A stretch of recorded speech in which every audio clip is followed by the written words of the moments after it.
Hello, everyone. My name is Bruno Capuano. I live in Canada, in a small city near the mountains. And I'm super happy to be here with Reina and Win today.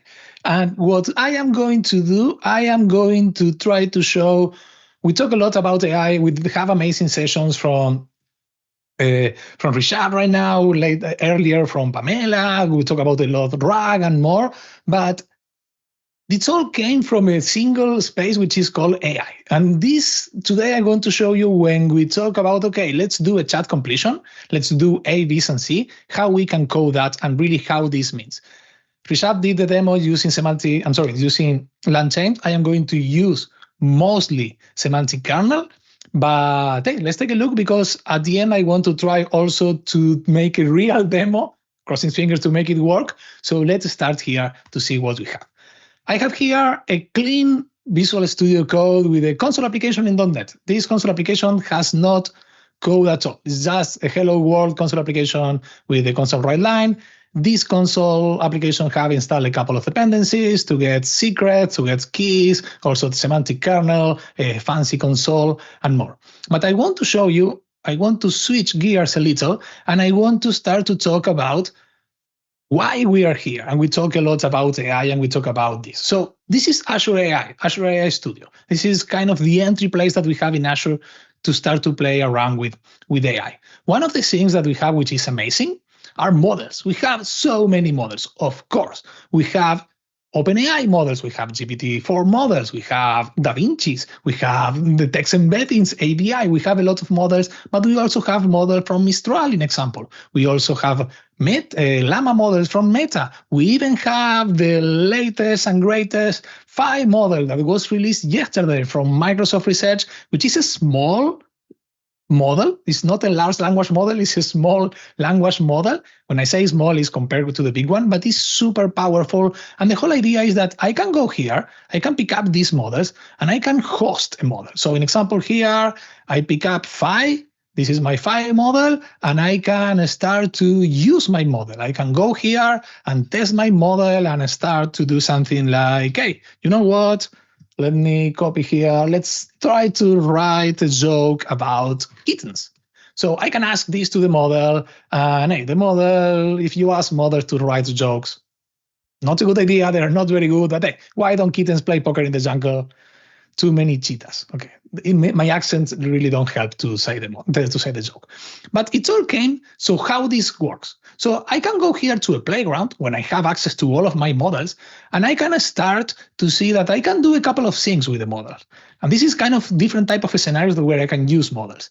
The initial one, kind of everybody started with completions because these large language models basically are very good predicting the next token, which let's go to say predicting the next character. So when you ask a question, you give them a sentence, and they are going to start to add more. And basically, we can define, in example, using the max length token, how much they are going to predict, how long is going to be this. So we can do predictions here. I have a completions here. I have an old model. I have DaVinci 002, and I can ask this question, write a joke about kittens. And when I do the generate, you take a look, the generated code, which is not very good. Write a joke about kittens and people will love it. This is where prompt engineering starts. Oh, still generating, but I think I'm going to go, okay, no problem. This is where we start to learn about prompt. We start to define, okay, this is prompt engineering and more. And we start to define different ways we can ask a model to complete something. And one of these ways is using the chat. Using the chat, when we use a model in the chat format, what we are using are basically defining, there is a full defined structure in the back, how you are going to make your prompt that is going to be embedded on user system message, user assistant, and more, that is going to send the model, and we are going to have the back there. So this is the moment where we can start to use models. I have all the other set of models here, GPT 3.5, and we can start to talk with the model in the chat way. So everything that we are doing is literally the same model where we ask complete, but we start to define kind of different scenarios where we can do this. And by the way, if you take a look at this, let me see if we can, it's not working. Yes, I have some problems here in my version that this is JSON that defines how this works. But all of this interacting with the models, it's basically registering a model, and as Rishabh and Pamela, and even I think Alfredo also see that they were doing, it's sending prompts to the model and analyzing the results. So how do we do this? In example, using C# and Semantic Kernel. So first of all, let's add, as I said, I have some reference here, I have some information, I have some already installed packages. So let's add some usings. And the usings that I am going to have are very simple. Microsoft extensions to read my user secrets, and then Semantic Kernel. And that's it. That's what I need. Then what I am going to do, I am going to create a kernel. And to create this kernel, I need to provide, because I am using Azure OpenAI, I need to provide the model, the key, and the endpoint. So I can say here I have deployed GPT 3.5, but I also have deployed GPT-4 and ADA and embedding. I can't remember. I have several models there, and I have my endpoint. And then I'm going to build the kernel. And with the kernel build, the next step will be to write a prompt. And this is the simple line. This is the key part here, where we are going to ask, hey, you know what? Write a joke about kittens. And I'm going to say to the kernel, hey, kernel, invoke the prompt in async mode, because this is all work in a sync way, and then I'm going to write the prompt. So with this, what I can do, I can run the program. And this is going to take a couple of seconds, because first it's building, it's a very simple code. This one is probably the one that is not going to give me any problem, but once it's built and start to work, we are going to start to tweak this a little so we can start to, okay, this is other parts of what we have here. So it's built-in, it's already there. We go to the back console, and somewhere here in the bottom in blue color, we should get, go. Okay, we should get another kitten joke. Why was the kitten always good to play in hide and seek? Hey, this is kind of the idea. And the important part here is that I add a chat completion, but I literally use this just making a prompt. When I use chat, I can do more. When I work in chat mode, I can do more. I can do more. I can go and start to do a system message, which is basically, I will say here in my system message, let me do the word wrap. I am going to say, you are a useful assistant that replies using a funny style and emojis. Your name is Goku. And then I'm going to ask, hi, who are you? Tell me a kitten joke. So I'm going to run this. First, let's comment this so we don't have the simple prompt here. So I'm going to run this. And when I have this, again, build and debug and up and running, I'm going to have the chat conversation. But what I did there, let me go back here, is I changed the way that the model works. And I basically said in system message here, I can define kind of the behavior of what we are going to do, how the model is going to reply to me. And when I use chat, what I can also have is kind of a conversation. I have a history of conversation. So here I say, you are an AI chat that help people information. You always reply in Spanish, in example, or use a business casual style. I can do tons of stuff here. If I go back to my demo, somewhere here is, hey there, I'm Goku, your friendly neighbor assistant, and sure, here is a kitten joke for you. What was the kitten? I was good. So I have my chat here. And it's kind of nice. I am replying what I am doing in the chat, I am replying here. But I can do more. I can do a lot more, not a little. We talk about models. We talk about how these models, in example, the models that we have here in the repository, are amazing. Of course, we use a lot Azure OpenAI models, we use GPT 3.5, GPT-4, but we also have access to Mistral, Meta, Llama, and more. So what I did, I have here in my local Ubuntu, I have here installed a couple of models. I installed a Llama 3 and a Pi 3 yesterday. So what I am going to do, I am going to change a couple of lines in the current sample that I have, that is basically invoking a prompt to add to write a joke, to basically call this local model. So while the Ubuntu is starting, it's going to take some time. There it is. Let's start this. So what I'm going to do here, small command to say, hey, show me the journal in real time what is happening when someone calls the Llama service. So this is going to show this. And by the way, the first call is going to be kind of a slow one because it needs to wake up the model. So let me go back to my code. Let's delete the sample chat. Let's delete this one. And let's add a custom endpoint. And by the way, this is something released literally in the last couple of days. I have another way to do this, but this is an amazing way, an amazing solution for something that is super, super useful. So we have this model. These models are amazing. We have more models right now. We have GPTs, llamas, FIs, a lot of models. But when you use chat, in example, OpenAI define a standard, how we are going to do this chat model. Remember that I told you that it's all about completions, but when you have a standard, how the chat is going to be, and then you can start to send the chat, and the SDKs make very easy for us. We don't need to create the full structure. So because we have this structure, this specification of how the chat is going to work, I can now, in the latest version of Semantic Kernel, which is experimental, that's why you see all of these disables warnings from SK, X001, 003, 0010, and more. So what I have here is, hey, generate an OpenAI chat completion, but do not use the OpenAI API. Use a local URL, this is my Ubuntu, and then use my Pi3 model. So when I have this, what I can do, I can debug, start a new instance. I am going to go here. And then at any moment, and as I said, the first time is going to take some time. At any moment, once it's building and it's finished building, it's going to show me the call. Oh, I missed something. Yes. I probably builder. Let me see what we are. I'm missing something here. Let's see what is there. I'm probably missing a, let's see, code one, API key. Okay, so what is usually happen is I need to do add Azure OpenAI, add OpenAI chat completion. And let's clean the project and build it again. So it's cleaning the project. Terminal is done, and let's build it again.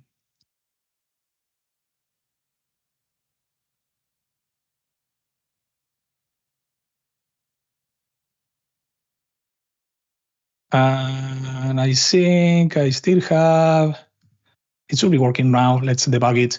But the whole idea right now is that I can call the model that I have deployed in the back. And no problem with this because I have this up and running here.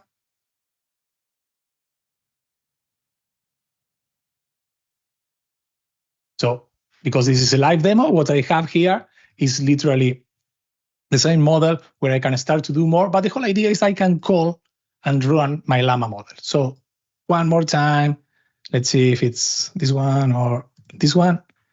This is calling the local host using another way. If I call this one, debug, start new instance. Let's see if this one is calling the model. But the whole idea is I can quickly change models. So imagine that you can start developing an AI solution calling your local models, or you have the models running in another device.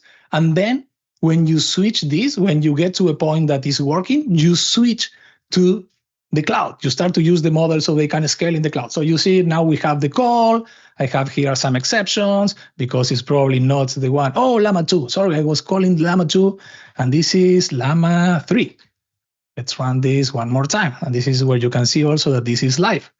And at the same time, we are going to start to see here in the desktop how we have the models and the calls here. But the whole idea, once again, is that you can start locally. You can start to work locally, make your calls, make your stuff, and then switch to the cloud. And you can even move this a little farther, start to work a little. There is the call, there is the starting of the Llama model, and you can even start to use this in example. There is a full Llama models, and we should get a VAT joke here somewhere in the documentation somewhere here. But the idea here is that, hey, yes, I use this calling my local Llama model. And I can even change here, and instead of using a local Llama model, I have here, let me see if I know. I have here Raspberry Pi LLM, and I think this is the number 2. I have here Raspberry Pi, which is running. Let me show you. This is the device that I am using right now.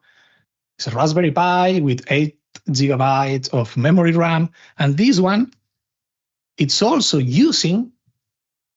It's also have installed Pi 3 and Llama 3. So if I change here, oh, by the way, this is the full joke that we have here in the call. But if I change here the URL that I have here and I put Raspberry Pi Large Language Model 02 and I run this,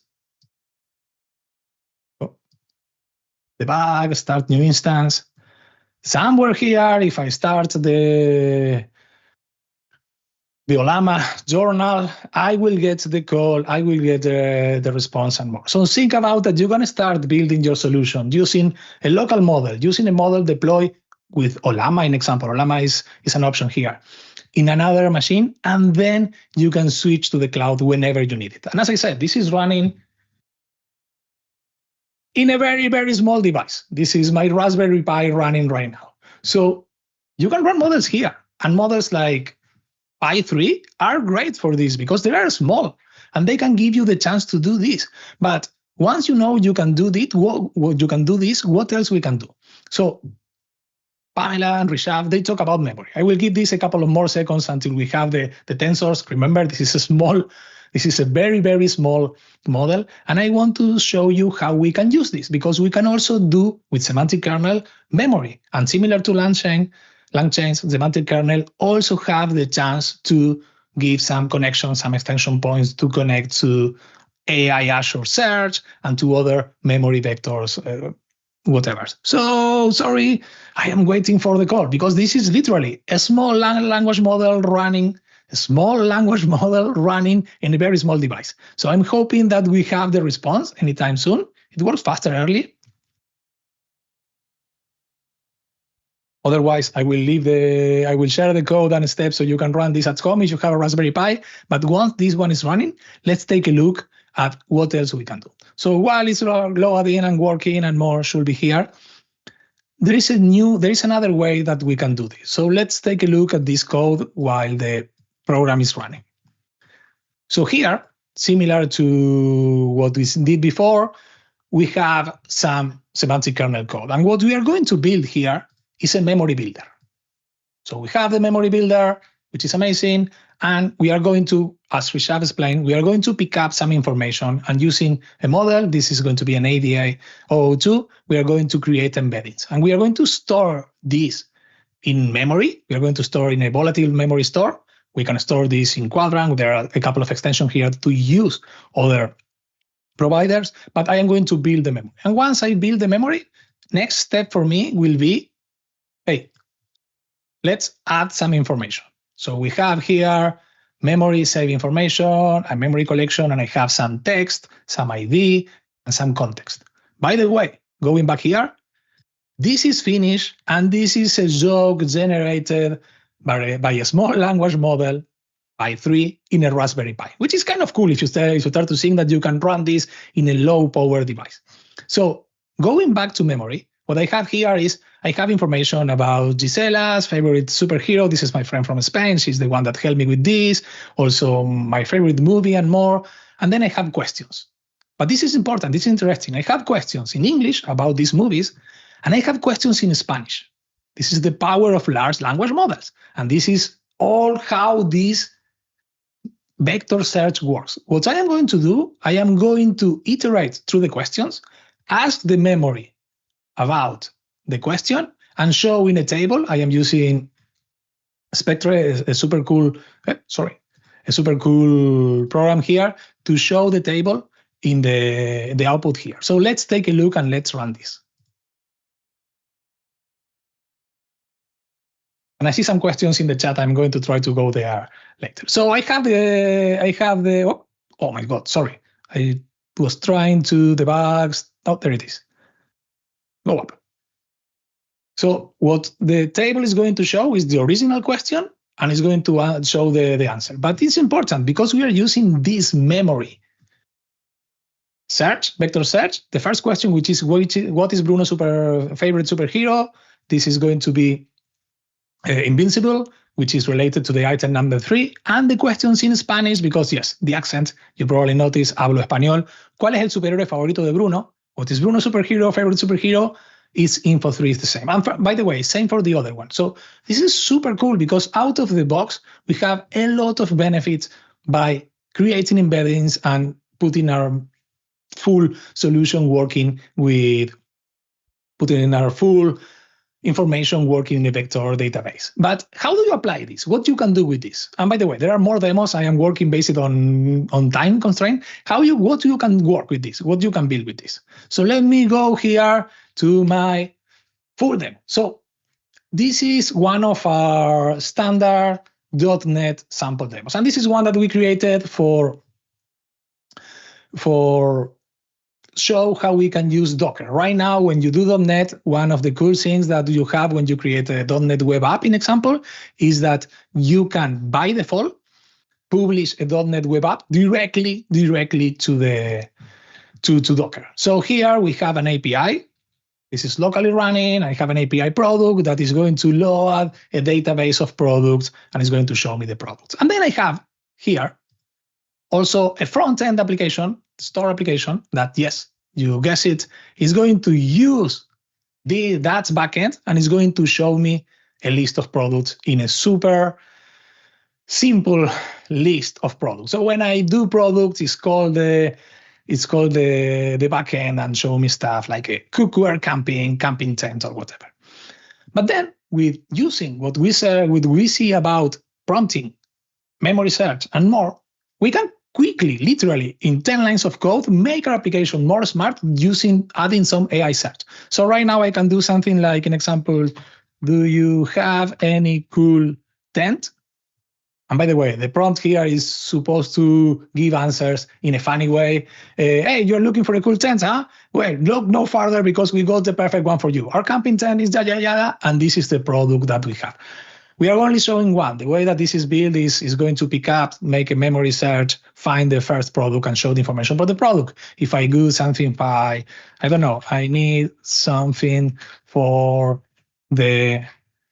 for cooking at night. And it's going to ask the question again. And it's going to, hey, if you're looking for something to cook at night while you are camping, we just got the scene for you. The camping cook software is perfect for you. It's creating all of the stuff here. And once again, I can do something. Necesito algo para la lluvia. I can ask questions in Spanish. I need something for the rain. And it's going to say, hey, you know what? We have here the outdoor rain jacket. So this is super cool. And literally, it's 10, 20 lines of code to do this. So let's go take a look at the backend. So here in the application, let me close this.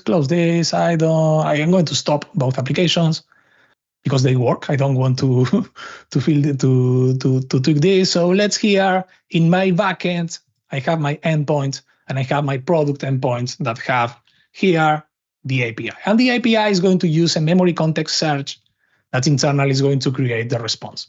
My response is going to have a text and a product, but let's take a look at the search. So here, the search, it's going to basically, it's a very simple code where it's going to search in the memory based on the search string that the that the user has requested. I also have in a data context here to make the search. So when I search about this, one of the elements that I have as part of the result is the product ID. So I'm going to have the product. Then I have an AI response. I am going to add the product, and then I'm going to use a prompt here to generate kind of a funny response. This is a kernel invoking a prompt, and the prompt is this one. Let me find my plugins and my prompt. Search response. This is the prompt. And the prompt is, you are intelligent assistant helping Contoso clients with their search about whatever, yada, yada, yada. And if you have incorporate the question, if provided, also this is the product information. So, hey, it's kind of nice to see that we can put everything here. We can create the prompt the way that we want. If I want here, I can start to add some context. I can start to add more products if I want, not just one. This is the top 3 suggestions, a lot of stuff. And the important thing here is that I didn't talk about this, but when we use these services, when we use a model here, like let's go back and start to see in chat mode that I'm using GPT 3.5, I have the chance to define parameters.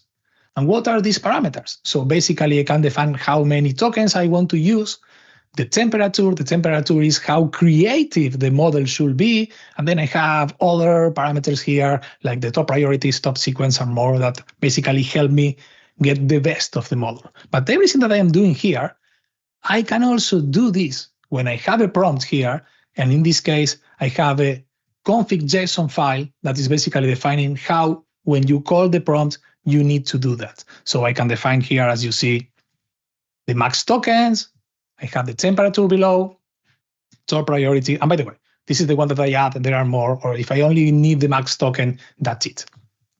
And this is also super important because when we use these models on the cloud, the token is what we pay for. But if we want to use this locally, hey, longer token, longer time for the model to complete, but when we are fine with that, we can switch to the cloud and start to play around there. And how the final part, which should be probably the first one that I should explain, is how do I get this info in the memory? So don't do this at home. Basically, what I did here just for this demo, I create a memory search, a volatile memory element. I add, not this one here. I add it into my database, and I have every time that the product is changed, every time, or this is the first time that we initialize the product, we have here basically the products added in the memory search. And basically what I have here in the text, I am going to add the product description in the ID of the item in memory. I am going to have the product ID, and I generate a description to have more info there.